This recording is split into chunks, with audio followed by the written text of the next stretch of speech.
అందులోనూ వైఎస్ఆర్ కాంగ్రెస్ పార్టీకి బలమైన ప్రాంతమైన కడపలో నిర్వహించినటువంటి మహానాడు. వ్యూహాత్మకంగా కడపలో మహానాడు జరపాలని చంద్రబాబు నాయుడు గారు నిర్ణయించుకున్నారు. దానివల్ల కొన్ని ఫలితాలు వస్తాయని, వైఎస్ఆర్ కాంగ్రెస్ పార్టీని ఎక్కడైతే బలంగా ఉందో అక్కడే దెబ్బతీయవచ్చుననేటువంటి వ్యూహంతో చంద్రబాబు నాయుడు గారు మహానాడును నిర్వహించారు 3 రోజుల పాటు, 27, 28, 29. ఈరోజే ఆయన ఆ కార్యక్రమాన్ని ముగించి ఒక సుదీర్ఘమైనటువంటి ఉపన్యాసాన్ని కూడా ఆయన తెలుగుదేశం కార్యకర్తల్ని ప్రజల్ని ఉద్దేశించి మాట్లాడినటువంటి విషయాన్ని కూడా మనం చూసాం. అయితే ఇంతకీ ఈ మహానాడు ఘన విజయాన్ని సాధించిందా? వైఎస్ఆర్ కాంగ్రెస్ పార్టీని భయపెట్టే రీతిలో జరిగిందా? లేక దిగజారిపోతున్నటువంటి తెలుగుదేశం కార్యకర్తల్లో కాన్ఫిడెన్స్ని పెంచడానికి ఉపయోగపడిందా అనేది సర్వత్రా చర్చ.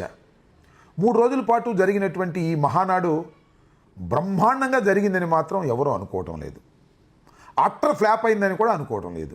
ఎందుకంటే అధికారంలో ఉన్నటువంటి రాజకీయ పార్టీ నిర్వహించేటటువంటి సభలు ఎంత ఆర్భాటంగా ఉంటాయో నేను ప్రత్యేకంగా చెప్పాల్సిన అవసరం లేదు. అందులో చంద్రబాబు నాయుడు గారు నిర్వహిస్తే ఎంత ఆర్భాటంగా చేస్తారో మనం ప్రత్యేకంగా చెప్పవలసినటువంటి అవసరం కూడా లేదు. అయితే చంద్రబాబు నాయుడు గారు మాట్లాడుతున్నప్పుడు వెనుక నుంచి వెనకే తెలుగుదేశం కార్యకర్తలు చైర్లు ఖాళీ చేసి వెళ్ళిపోయారనేది చాలా ప్రబలంగా ప్రచారం జరుగుతుంది. అఫ్కోర్స్ అది సాక్షిలోనో లేదా తెలుగుదేశం పార్టీకి వ్యతిరేకంగా ఉండేటువంటి పత్రికల్లోనూ మీడియాలోనూ చూపిస్తే దాన్ని మనం అంతగా నమ్మాల్సిన అవసరం లేదు. కానీ సాక్షాత్తు చంద్రబాబు నాయుడు గారే కన్ఫర్మ్ చేశారు. ఎందుకంటే తెలుగుదేశం కార్యకర్తలకి క్లాస్ తీసుకున్నారు. సుదీర్ఘమైన ఉపన్యాసం నేను చెయ్యను, మీరు చివరిదాకా ఉండాలి, మధ్యలో వెళ్ళిపోవడం సరైనటువంటి పద్ధతి కాదు అనేటువంటి మాటలు ఆయన మాట్లాడాడు. అంటే ఖచ్చితంగా ఆయన మాట్లాడుతున్న సమయంలో వెనుకనే జారుకున్నటువంటి తెలుగుదేశం కార్యకర్తలు అనేది స్పష్టంగా చెబుతున్నటువంటి అంశంగా అందరూ భావించవలసి ఉంటుంది. ఇకపోతే మహానాడు వేదిక మీద ఒకళ్ళు డబ్బా కొట్టుకున్నారు. తండ్రి కొడుకులు ఇద్దరు. లోకేష్ గురించి ఈయన డబ్బా కొట్టాడు, అదేవిధంగా చంద్రబాబు గారి గురించి కొడుకు డబ్బా కొట్టాడు. లోకేష్ గారు యువగళం గురించి బ్రహ్మాండంగా చేశాడనేటువంటి మాటలు మాట్లాడేటటువంటి ప్రయత్నం చేశారు. నేడు దేశంలోనే తెలుగుదేశం వల్ల తెలుగు వాళ్ళకు ప్రత్యేక గౌరవం గుర్తింపు వచ్చింది. తెలుగు వారిని ప్రపంచంలో పెట్టింది మన చంద్రన్న. కులం మతం ప్రాంతం అతీతంగా అన్ని రంగాల్లో ప్రపంచంలోనే నంబర్ 1 స్థానంలో తెలుగు జాతి ఉండాలి.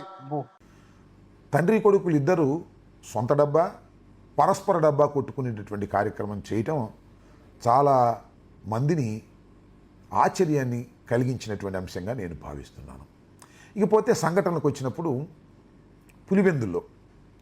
పులివెందులంటే డాక్టర్ వైఎస్ రాజశేఖర రెడ్డి గారి అడ్డా అని లెక్క. అక్కడ రాజశేఖర రెడ్డి గారు నిలువెత్తు విగ్రహం ఉన్నటువంటి ప్రాంతంలో చుట్టూరా పసుపు జెండాలు కట్టి ఆయన అవమానించేటటువంటి కార్యక్రమం చేశారు. దానివల్ల కడప ప్రజల్లో చాలా వ్యతిరేకత వచ్చింది. అంతేకాదు ఒక కేసు కూడా పెట్టారు. అవన్నీ కూడా వైఎస్ఆర్ కాంగ్రెస్ పార్టీ కార్యకర్తలు చించేశారని తొక్కేశారని ఒక ఫాల్స్ కేసు పెట్టి వేధించేటటువంటి కార్యక్రమం చేస్తున్నారు. చంద్రబాబు నాయుడు గారికి ఈ సంవత్సరం పాటు చేసినటువంటి కార్యక్రమమే అది. ఇవాళ మహానాడులో కూడా చంద్రబాబు నాయుడు గారు ఎన్నికలకు ముందు ఇచ్చినటువంటి వాగ్దానాలను అమలు చేసి మహానాడు చేస్తే శభాష్ అని కార్యకర్తలు ప్రజలు అనుకునేవారు. కానీ ఇచ్చిన వాగ్దానాలను ఏమీ చేయకోకుండా సూపర్ 6 లేదు, సూపర్ 7 లేదు, ఏ వాగ్దానాన్ని చేయకోకుండా మభ్యపెట్టి ఇవాళ బ్రహ్మాండంగా కడపలో జగన్మోహన్ రెడ్డి గారి అడ్డాలో నేను మహానాడు నిర్వహించాను అంటే ఎవరు నమ్ముతాడు? అది మహానాడు కాదు, ప్రజలకు వెన్నుపోటు పొడిచి జరుపుకుంటున్నటువంటి వెన్నుపోటు నాడు అనేటువంటి భావన సర్వత్రా వ్యాపించిందని కూడా ఈ సందర్భంగా నేను చెప్పదలుచుకున్నాను. ఈ విధంగా మహానాడు సక్సెస్ అయిందని చంద్రబాబు నాయుడు గారు పదే చెప్పుకోవటమే చాలామందికి అనుమానం వేస్తుంది. ఎందుకంటే ఆఖరి రోజు ఆయన బహిరంగ సభలో సుదీర్ఘమైన ఉపన్యాసంలో ఏం చెప్పాడంటే మహానాడు అద్భుతంగా సక్సెస్ అయింది, సూపర్ సక్సెస్ అయింది అని ఆయన చెప్పుకుంటున్నాడు. అశేషమైన ప్రజానీకం వచ్చారు అని చెప్పుకుంటున్నారు. కాస్త క్లోజ్గా చూస్తే అశేషమైన ప్రజానీకం ఏమీ లేదు, వచ్చారు. నేనేం ఫెయిల్ అయిపోయిందని అటర్ ఫ్లాప్ అయింది. చంద్రబాబు నాయుడు గారు మాత్రం పదే అద్భుతంగా సక్సెస్ అయింది, బ్రహ్మాండంగా సక్సెస్ అయింది అని చెప్పుకునేటటువంటి ప్రయత్నం చేస్తున్నారు. దాన్ని బట్టి మనకు అర్థమవుతుంది ఏంటంటే సంతృప్తికరమైన స్థాయిలో ఈ మహానాడు జరగలేదు. ఏదైతే చంద్రబాబు నాయుడు గారు వ్యూహాత్మకంగా ఆయన చెప్పాడో కడపలో పెట్టాలి అనుకున్నాడో ఆ వ్యూహం ఫెయిల్ అయింది అనేటువంటి భావన తెలుగుదేశం కార్యకర్తల్లో కూడా చాలా స్పష్టంగా కనిపిస్తూ ఉన్నది.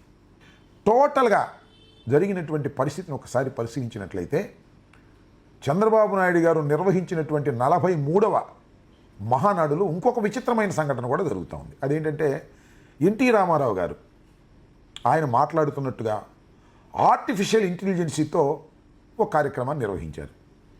చంద్రబాబు నాయుడు గారిని ఆయన అద్భుతంగా పొగుడుతున్నారు.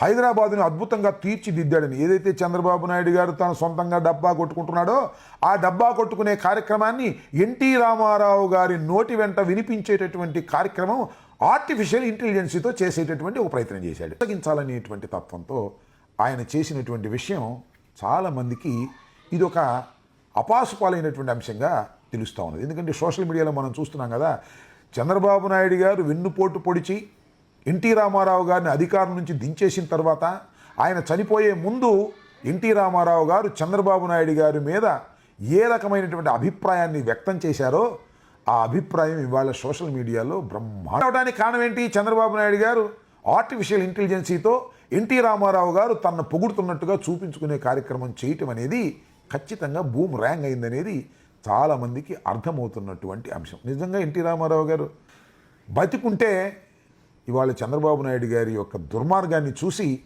భయంకరంగా దూషించేవారనేది అందరికీ తెలిసినటువంటి సత్యం.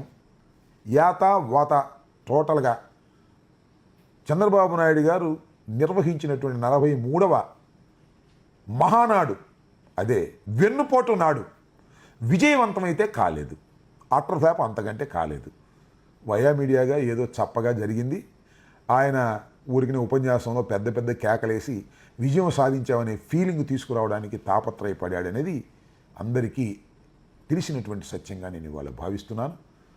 చంద్రబాబు నాయుడు గారిది మహానాడు కాదు, ఇది ప్రజల్ని మోసగించిన వెన్నుపోటు నాడు అనేది ప్రజలు అనుకుంటున్నారనే వాస్తవాన్ని మీ ద్వారా తెలియపరుస్తున్నాను.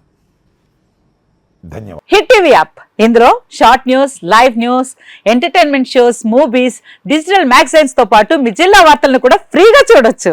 అంతేకాదు కేజీ నుంచి పీజీ వరకు విద్యార్థులకు స్కాలర్షిప్ కూడా అందిస్తున్నాం. ప్రతి వారం 10 మందికి లక్కీ డ్రా ద్వారా ఒక్కొక్కరికి 10,000 రూపాయలు అందిస్తున్నాం. ఇంకెందుకు ఆలస్యం, వెంటనే హిట్ టీవీ యాప్ ని డౌన్లోడ్ చేసుకుని ఫ్రీగా ఎంటర్టైన్మెంట్ పొందండి. Hit TV app. Hit TV app. Please download hit TV app. Hit TV app ని ఫ్రీగా డౌన్లోడ్ చేసుకొని ఎంజాయ్ చేయండి. మీకు నచ్చిన ఎంటర్టైన్మెంట్ కోసం హిట్ టీవీ యాప్ ని ఫ్రీగా డౌన్లోడ్ చేసుకుని ఎంజాయ్ చేయండి. హిట్ టీవీ యాప్ ని డౌన్లోడ్ చేసుకుని ఆస్వాదించండి, ఆశీర్వదించండి. ఇంతమంది సెలబ్రిటీలు హిట్ టీవీ యాప్ ని డౌన్లోడ్ చేసుకోండి అని చెప్తున్నారంటే ఎంత మంచి యాప్ ఆలోచించండి. అమెరికా అమెరికా అమెరికా అమెరికాలో చదవాలనుకునే వాళ్ళకి విశ్వసనీయమైన పేరు మన శౌర్య కన్సల్టెన్సీ. UK లో 1 year masters. UK లో 1 year masters. 2 years work permit up to 5 years visa. Contact Saurya Consultancy. Contact 89851 89851.